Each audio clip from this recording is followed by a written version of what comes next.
SC వర్గీకరణకు CM Chandrababu ముగింపు పలికారని Pedakurapadu TDP నాయకులు ఆశీర్వాదం బాలయ్య ఆనందం వ్యక్తం చేశారు.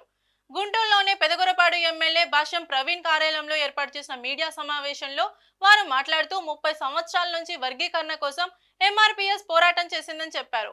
సీఎం చంద్రబాబు దళితుల పక్షపాతి అని చెప్పారు. ఆయన చొరవతోనే ఎస్సీ వర్గీకరణ సాధ్యమైందని తెలిపారు. మాలా మాదిగలకు శాసనసభలో సమానంగా సీట్ల పంపకం చేశారని గుర్తు చేశారు. రాష్ట్ర ప్రభుత్వం గౌరవనీయులు శ్రీ నారా చంద్రబాబు నాయుడు గారు ఎప్పుడు కూడా వర్గీకరణ పైనే మరి ఎంతో శ్రద్ధతో వర్గీకరణ చేశాడంటే ఇది కూటమి ప్రభుత్వమే మరి ఎంతో కృషి చేసింది. అందుకు ముందుగా మా బాధితుల తరఫున మన ఉపకులాల తరఫున అందరి తరఫున కూడా మరి కూటమి ప్రభుత్వాన్ని మోడీ గారికి, రాష్ట్ర గౌరవ ముఖ్యమంత్రి వర్యులు నారా చంద్రబాబు నాయుడు గారికి, అదేవిధంగా మన పెదకురపాడు నియోజకవర్గ శాసనసభ్యులు శ్రీ భాష్యం ప్రవీణ్ గారికి కూడా ముందుగా మేము హృదయపూర్వక ధన్యవాదాలు తెలియజేసుకుంటాం. ఎందుకంటే ఈ ఎంఆర్పిఎస్ అనేది ఒక మహా సంగ్రామంలాగా 1992లో ప్రారంభమై మరి అనేక సంవత్సరాలు మందాకృష్ణ మాది గారి నాయకత్వంలో మరి అనేక ఉద్యమాలు చేపడితే ఆనాటి ముఖ్యమంత్రి మన గౌరవ ముఖ్యమంత్రి వర్యులు నారా చంద్రబాబు నాయుడు గారు 97లోనే మరి వర్గీకరణ మరి ఏర్పాటు చేయడం జరిగింది. ఆ వర్గీకరణ ఏబిసిడి వర్గీకరణ చేయడంతో మరి గత వైఎస్ ప్రభుత్వం వచ్చినాక, కాంగ్రెస్ ప్రభుత్వం వచ్చినాక దాన్ని హైకోర్టులో వేసి మళ్ళీ కొట్టివేయడం జరిగింది. ఆ గత మూడు సంవత్సరాల్లోనే మరి ఎస్సీలో సంబంధించిన 59 ఉపకులాలకు కూడా సంబంధించిన కనీసం 24,500 మందికి పైగా ఉద్యోగ అవకాశాలు కానీ మరి విద్యా అవకాశాల్లో కానీ మంచి ప్రావీణ్యత పొందినారు. దాని ఘనత మొత్తం అప్పుడున్న కూటమి ప్రభుత్వాన్ని, ఇప్పుడున్న ఎన్డీఏ ప్రభుత్వాన్ని అని ఆనాటి ముఖ్యమంత్రి చంద్రబాబు నాయుడు గారిది, ఇప్పుడు మన మాన్య శ్రీ నారా చంద్రబాబు నాయుడు గారిదని ఈ సందర్భంగా తెలియజేస్తున్నాం. ఎందుకంటే మరి రాష్ట్రంలో సామాజిక న్యాయం చేయాలంటే అది ఒక తెలుగుదేశం పార్టీతోనే సాధ్యమవుతుందని మరోసారి రుజువు చేసిన మన ముఖ్యమంత్రి వారి గారికి మరోసారి మేము కృతజ్ఞతలు తెలియజేస్తున్నాం. అదేవిధంగా మరి ఈనాడు విద్యలో కానీ మరి ఇంకా అనేకమైనటువంటి ఉద్యోగాల్లో కానీ మరి రేపు మాకు ఎంతో డిఎస్సి కూడా ఈ వర్గీకరణ కోసమే మరి డిఎస్సి కూడా ఆఫ్ చేసి ఎప్పుడైతే ఇది ఆమోదం పొందిందో క్యాబినెట్ మరి రేపు 2-3 రోజుల్లో కూడా డిఎస్సిని విడుదల చేస్తారని మరి ప్రభుత్వం మరి మన విద్యాశాఖ మంత్రి వర్యులు నారా లోకేష్ గారు చెప్పడం జరిగింది.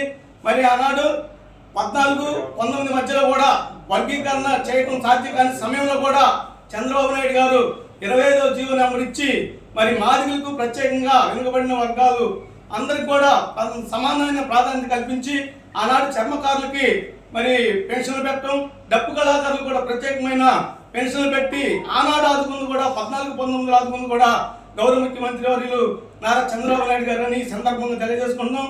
మరి ఇప్పుడు కూడా ఇంకా అనేక అంశాల్లో కూడా మరి మొన్న అసెంబ్లీ ఎన్నికల్లో కూడా మాలకి ఇద్దరు సోదరులమే మేము ఇద్దరికి సమానమైన సీట్లు పంచి ఎమ్మెల్యే సీట్లు కూడా దానికి సమతుల్యం పాటించిన మహనీయులు చంద్రబాబు నాయుడు గారు అని ఈ సందర్భంగా తెలియజేసుకుంటూ ఈ ఎంఆర్పిఎస్ ఉద్యమాన్ని ఇన్నాళ్ళు చేసిన దానికి ప్రతిఫలం చేసిందంటే అది ఒక తెలుగుదేశం ప్రభుత్వమేనని ఈ సందర్భంగా మీ అందరికీ తెలియజేసుకుంటున్నాను.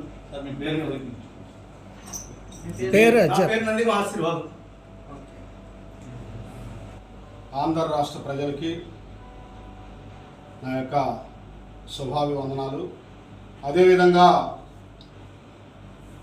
ఈరోజు ఎస్సీ ఉపకులాల వర్గీకరణ అంశంలో మొదటి నుంచి కూడా చంద్రబాబు నాయుడు గారు చొరవ చూపి ఏదైతే రాజ్యాంగంలో పొందుపరిచిన విధంగా రాజ్యాంగ ఫలాలు అందరికీ అందే విధంగా దీన్ని ప్రతి పార్టీ కూడా మద్దతు ఇచ్చి ముందుకు నడిపిస్తూ ఉంది.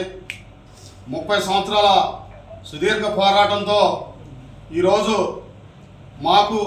మా సోదరులైనటువంటి మాల సోదరులకి మరి వచ్చినటువంటి రాజ్యాంగ ఫలాలను పంచుకోవడంలో చిన్న పొరపాట్లు ఉండడం వల్ల దాన్ని ఈరోజు వరకు అర్థం చేసుకుని మరి నారా చంద్రబాబు నాయుడు గారు మరి యొక్క వర్గీకరణ అంశానికి ముగింపు పలికినందుకు ఆయనకి, అదేవిధంగా కూటమి ప్రభుత్వానికి, కేంద్రంలో ఎన్డీఏ గవర్నమెంట్ మోడీ గారికి ధన్యవాదాలు తెలియజేస్తున్నాను. ఈ యొక్క ఉద్యమాన్ని, ఈ వర్గీకరణని అర్థం చేసుకున్నటువంటి మా సోదరులైనటువంటి మాల సోదరులకి మరి కృతజ్ఞతలు తెలియజేస్తున్నాను.